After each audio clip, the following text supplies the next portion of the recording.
Sego, Zegwego, and welcome to Onkwariwa'shòna.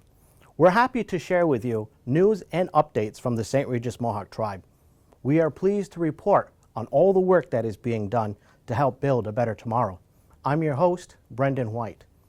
In this episode, we speak with Tribal Chiefs Beverly Cook and Eric Thompson regarding a medical delegation that just returned from Cuba.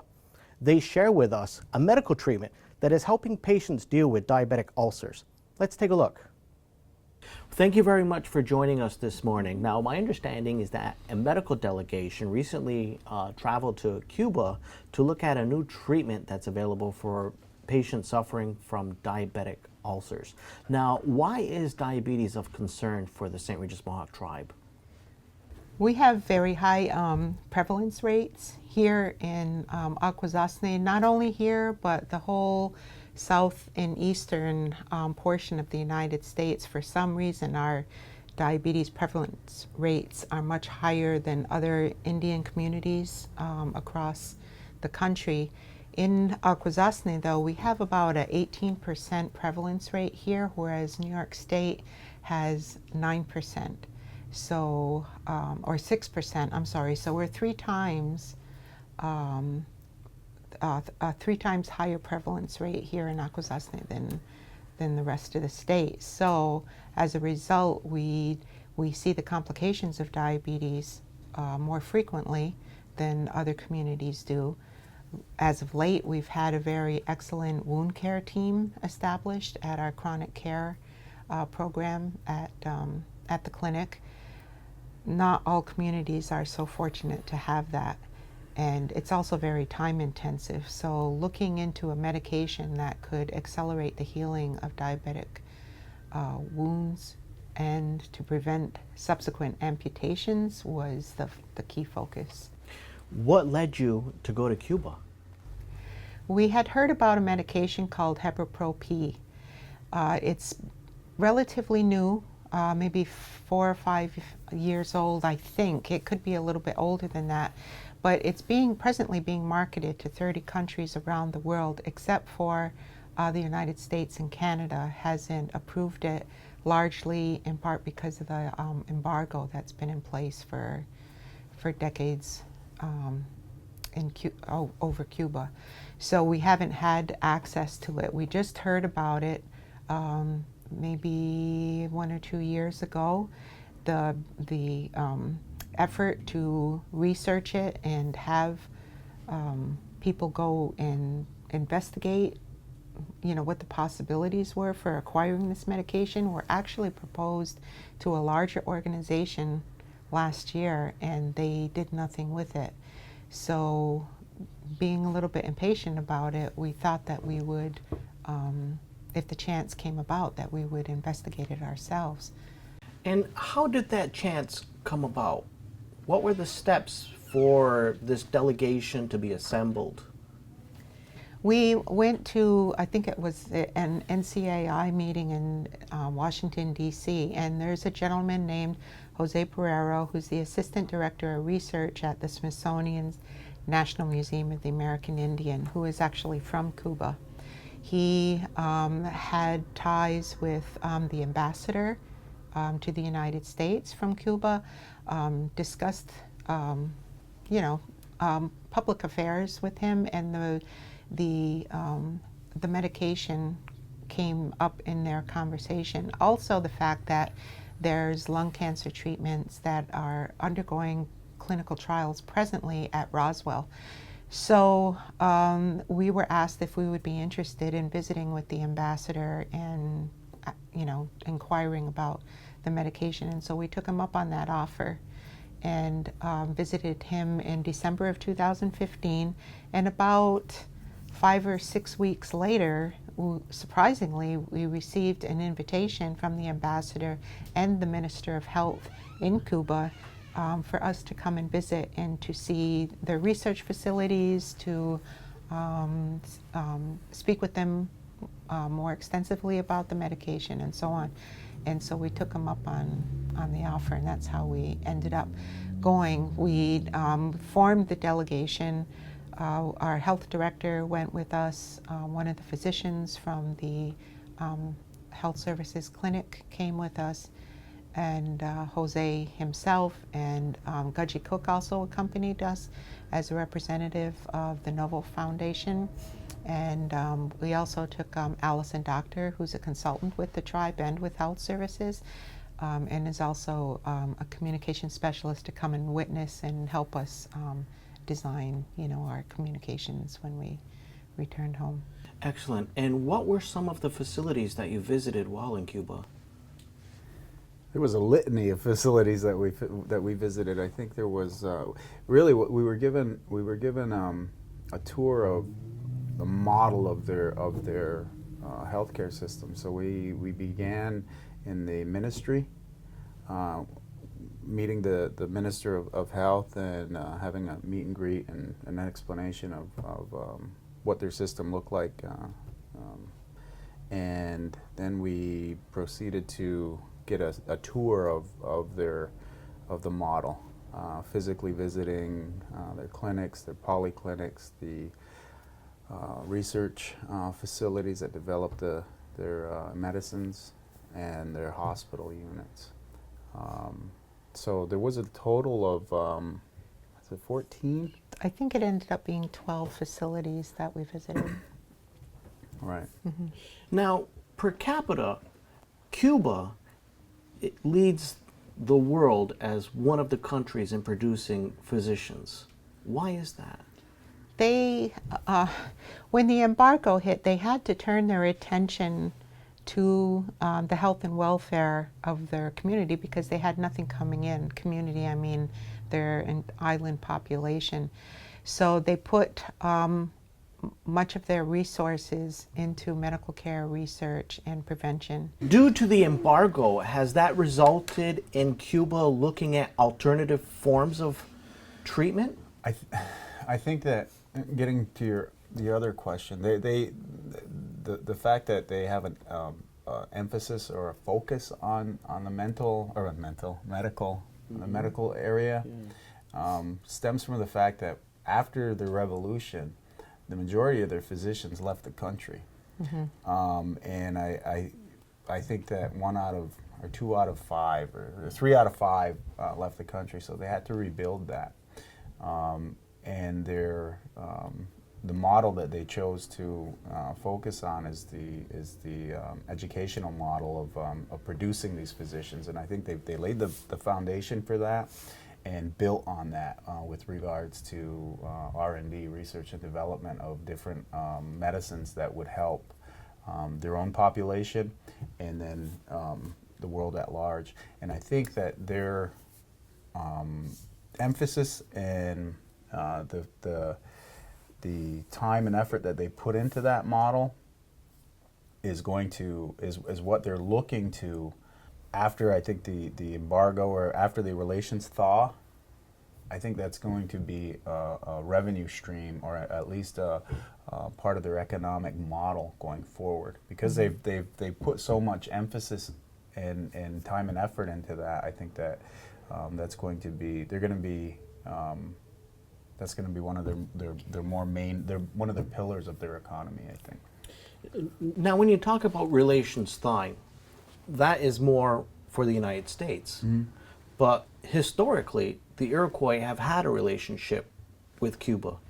Could you share information on that? Well, I think that there's a relation with regards to a delegation that went to the island after the revolution in 1959. Mm-hmm. There was a congratulatory statement that was sent out previously by the delegation was made up of Iroquois, Creeks, and Mississauga. So Iroquois, Creeks, and Mississauga. And the congratulations was sent on a deer hide skin to the island, and an acknowledgement of their revolution. This resulted in an invitation to this delegation, of which an Iroquois was represented, and that was Mad Bear Anderson. So the festivities that they were invited to was the July 25th, 1959 festivities. that they had in acknowledgement of the revolution. And at that time, they met with Fidel Castro and exchanged gifts and acknowledgement. So that was the beginning of this relationship. That the thread that runs through it, or a direct corollary to that visit, was the fact that in the late 70s, Cuba was the first nation to recognize the indigenous delegation in the UN.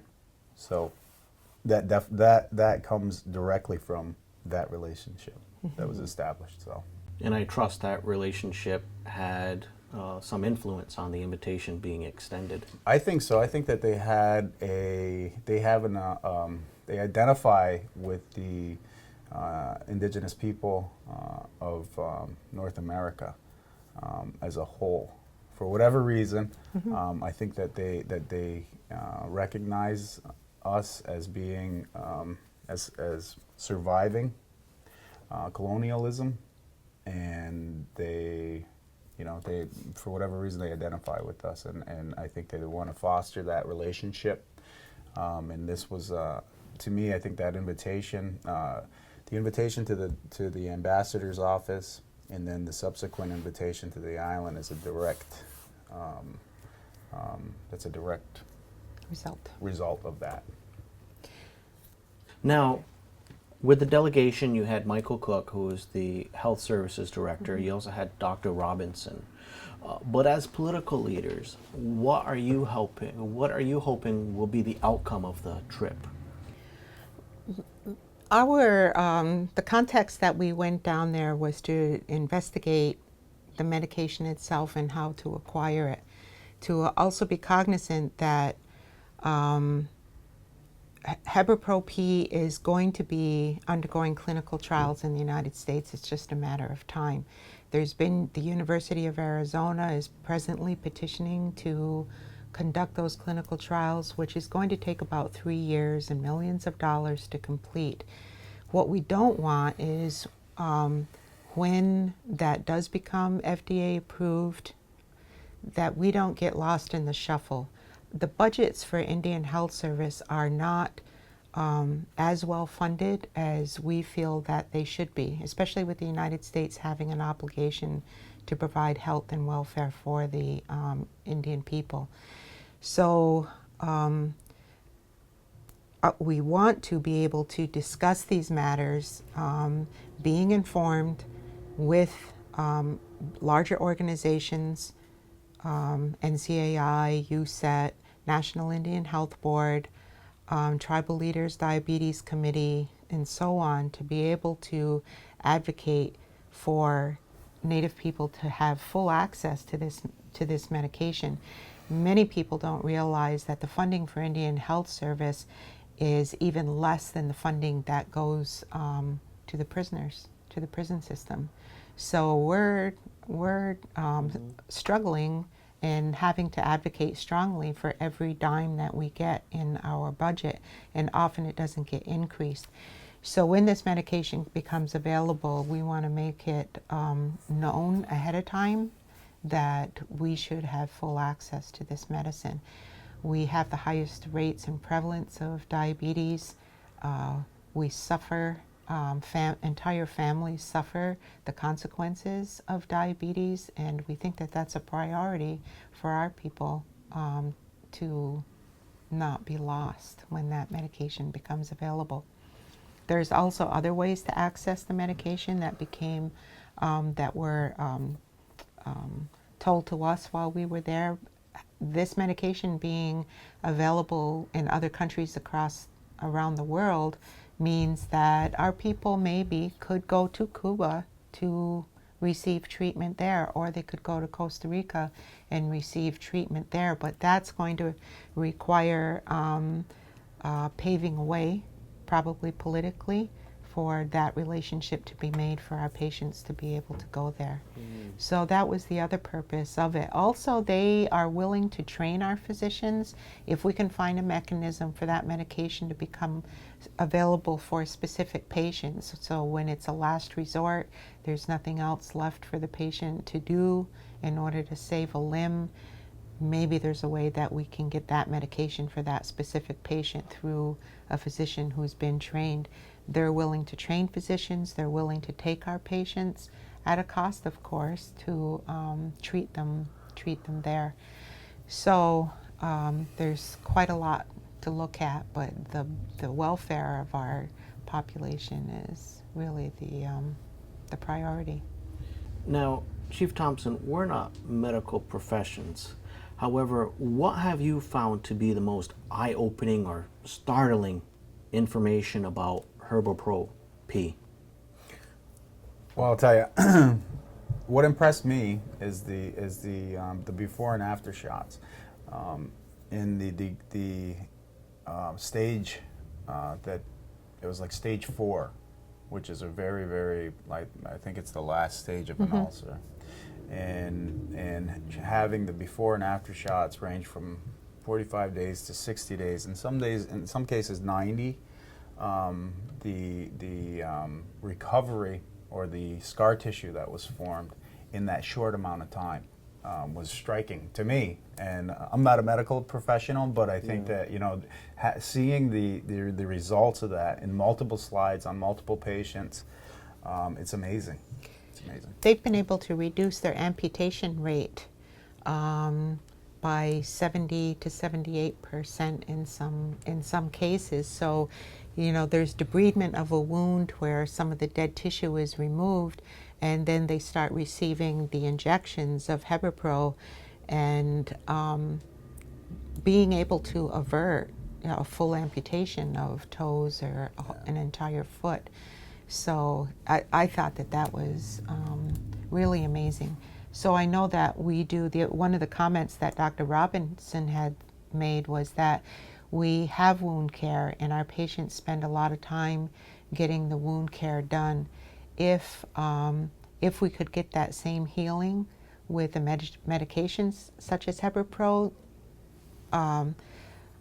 work-wise, hours and man hours, in terms of that, would greatly reduce the cost of treating a patient, because it would allow that nurse who's doing all of that wound care to be able to concentrate on prevention, which is a very major part of their health care system here.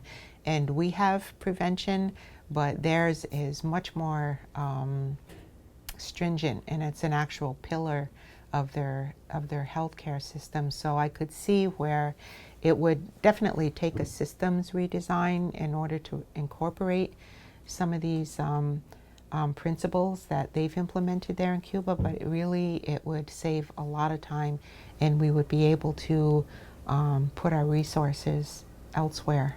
And I thought that was very significant. So what are the next steps? Next steps are visiting those organizations that I mentioned, to relay to them what we found, what we saw, what we were told, what the possibilities are. The other organizations that I mentioned also have a significant political influence in Washington, D.C., and in places where we may be able to find assistance in ensuring that our people receive the treatment. Also in New York State, the governor had traveled to Cuba for, economic development reasons and so on, but also had asked about the Herbapro, the treatment. It's really getting better known around the country, and there's going to be a big conference in Cuba in December, an international conference where other countries are coming to, including the United States, to hear about their treatments and their medical care system. Now, I understand you provided an information session for frontline workers with the tribe's health services. Is there going to be any more community presentations?